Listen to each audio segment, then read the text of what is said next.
Cotton association द्वारा आज यहाँ एक मीटिंग का आयोजन किया गया। तो इसमें इन्होंने ये कहा कि BIS से कानून जो केंद्र सरकार ने लागू किया है, जिसके कारण इन्हें काफ़ी दिक्कतों का सामना करना पड़ा था। हमारे साथ है जो हरियाणा के प्रेसिडेंट, इनसे जानेंगे कि किस तरह की दिक्कतों का सामना करना पड़ रहा है और कब से ये कानून लागू किया है। ऐसा है कि अभी कानून लागू पहले तो 28 अगस्त से लागू किया था ये, परंतु विरोध के रूप में सारे हिंदुस्तान के कॉटन एसोसिएशन की फ्रेटर्निटी है, उसने इसके विरोध में वो दिए हैं भी ये कानून हमारे पे लागू नहीं होना चाहिए। तो एक बारी वो 3 महीने के लिए अब 28 नवंबर तक इसको बढ़ा दिया गया है। परंतु इसमें हमारा ये कहना है भी ये एक किसान की फसल है, नेचुरल फाइबर है, उसमें हम उसके पैरामीटर जो सरकार ने कानून के तहत फिक्स किए हैं वो हम पूरे नहीं कर सकते। अगर हमारे ऊपर ये लागू कर रहे हैं तो किस बात पे कर रहे हैं? कोई सरकार के पास इंफ्रास्ट्रक्चर नहीं है किसी प्रकार का भी। टेस्टिंग जो अगर करेंगे ये तो कोई सरकार के पास पूरे हिंदुस्तान के अंदर 42 लेबॉर्ट्रीज है टेस्टिंग की, और हमारे हरियाणा और राजस्थान में तो एक भी लेबॉर्ट्री नहीं है। तो इसको कैसे वो करेंगे हमें नहीं समझ में आ रही।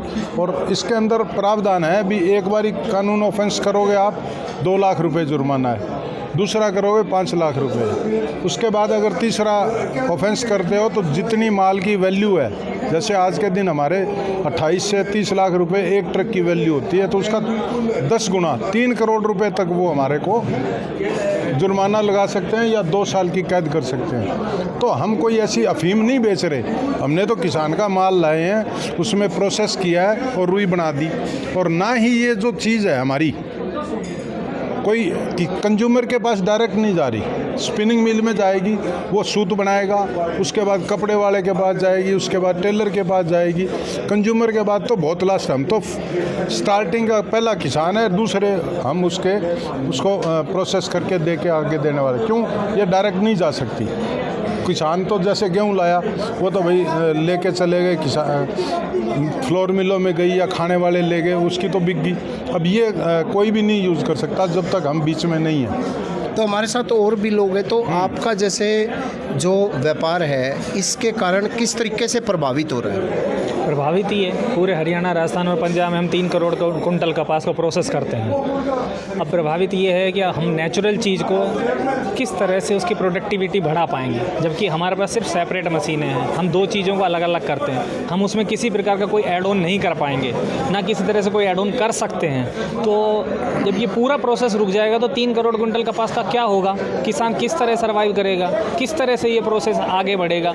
हमने सरकार को आज चेतावनी देने के लिए ये मीटिंग रखी है। अगर सरकार इस पर मान जाती है और इस कानून को स्क्रैप कर देती है तो ठीक है, नहीं तो हम लगभग ये अंदाज़ा लगाओ कि 1 सितंबर के आसपास से सारी फैक्ट्रियाँ बंद कर देंगे। फिर किसान का माल कहाँ बिकेगा, क्या होगा, ये सरकार सोचे। अच्छा, आप क्या कहना चाहेंगे कि सरकार से क्या मांग करना चाहेंगे कि जो कि जिससे कॉटन व्यापारियों को राहत मिले?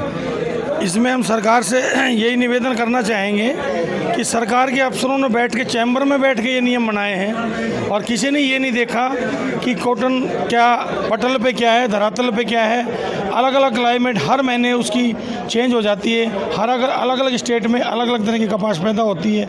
उसमें जिन्होंने ट्रेस रखा है अलग अलग ट्रेस होता है। स्टार्टिंग में जो इसमें मॉइस्चर आती है वो कपास में 25-30% तक मॉइस्चर आती है। उन्होंने 8% का नियम रखा है, ये कभी भी लागू नहीं हो सकता। इससे अगर जिनिंग फैक्ट्री बंद होती हैं तो फर्स्ट टाइम तो किसान प्रभावित होगा। कितने लोगों को रोज़गार मिल रहा है, कितने जिनिंग फैक्ट्रियों के लोगों को रोज़गार मिल रहा है, जिनिंग फैक्ट्री वाले भी इसको वो कर रहे हैं, तो इससे बहुत ज़्यादा प्रभाव पड़ेगा। और हम जिनर भाई किसान इतने ही काम कर रहे हैं, ये हमारा प्रोसेसिंग यूनिट है, न कि इसकी कोई मोल्डिंग मशीन हमारे पास लगी हुई है कि प्लास्टिक को मोल्ड कर दिया, लोहे को मोल्ड कर दिया, कि लोहे को अपन ने मोल्ड कर दिया, प्लास्टिक को मोल्ड कर दिया। हमारी कोई मोल्डिंग मशीन नहीं है। हम एक बीज के प्रोसेस हैं, जैसे हमारे कुलदीप जी ने बताया B2B है, हमारा B2C से सिस्टम चलता है। हम तो बीच में हमारे पास कपास जैसी किसान लाया उसको रुई और कपास अलग कर दी, तो जैसी कपास होगी वो रुई वैसी निकलेगी, वैसे ही बिनोला निकला। फिर गवर्नमेंट बीज पे ध्यान दे, कितने ही तरह की अलग अलग वैरायटी के बीज हैं। कितने भी जिसमें अलग अलग क्वालिटी होती है, तो देश में एक सिस्टम नहीं हो सकता। और हमारा नॉर्थ का ऐसा क्लाइमेट है कि ये जो इन्होंने नियम लगाए ये कभी भी लागू नहीं हो सकते, कभी सक्सेस नहीं हो सकते। हमारी सरकार से प्रार्थना है, हम पीयूष गोयल जी से भी मिले, हमारे वहाँ के MP बालकनाथ जी से भी मिले, हमारे भारत सरकार से माननीय प्रधानमंत्री नरेंद्र मोदी से हमारा सविनय निवेदन है कि हम सब जीनर भाई एक हैं, किसानों के साथ हैं, किसानों के हित की बात कर रहे हैं, किसानों के साथ ही रहेंगे। लेकिन वो किसानों के साथ वो हमारा हित करें कि हम प्रोसेसर होके हम क्यों जेल जाएं, क्यों हमारा ऐसा कानून है। सब समाज के लोग हैं, सब हैं, सभ्यता से काम करना चाहते हैं, कोई भी किसी का आर्थिक नुकसान नहीं करना चाहते। हम मिस्त्रियों को काम देते हैं, पल्लेदारों को काम देते हैं, मजदूरों को काम देते हैं। ये एक प्रोसेसिंग यूनिट है। तो ये कानून हमारा सेवन है, इसको तुरंत प्रभाव से हटा दिया जाए। भारत के क्लाइमेट में ये लागू नहीं है और विश्व में ऐसा नियम कहीं भी नहीं है जो इन्होंने इंडिया में लागू किया है। तो ये कहीं ना कहीं भूल है, इस भूल को सुधार करके इसका तुरंत प्रभाव से हटाया जाए। हमारा सीजन शुरू हो गया है, तो ये दिक्कतें ख़त्म हो। हम सब सरकार के साथ हैं। अगर सरकार हमारी बात नहीं सुन पा रही है तो हम सभी एक होकर सरकार के विरोध में खड़े हैं। जी, हमारे साथ और भी व्यापारी है। तो आज की जो मीटिंग में कौन कौन से स्टेट की मीटिंग थी, कितने व्यापारियों ने आज भाग लिया और क्या आगे फैसला ले सकते हैं? पंजाब, राजस्थान, हरियाणा, पंजाब, राजस्थान, हरियाणा की मीटिंग थी। 300 व्यापारी इसमें शामिल था। BIS जितना चिर कानून लागू नहीं होता हम फैक्ट्री नहीं चलाएंगे।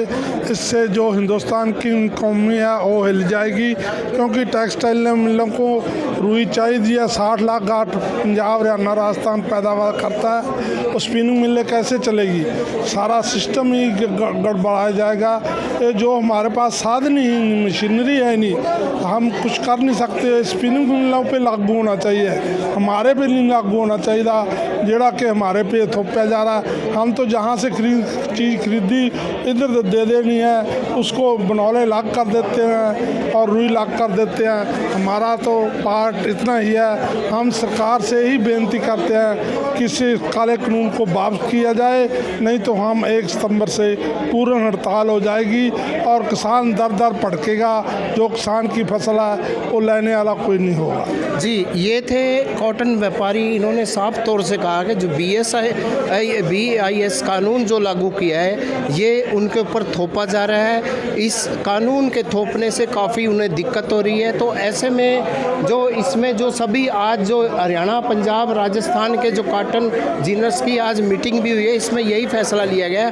अगर सरकार, एक इन्होंने आगे ज्ञापन भी दिया है, केंद्र सरकार को भी ज्ञापन दिया है, मोदी को भी ज्ञापन दिया है।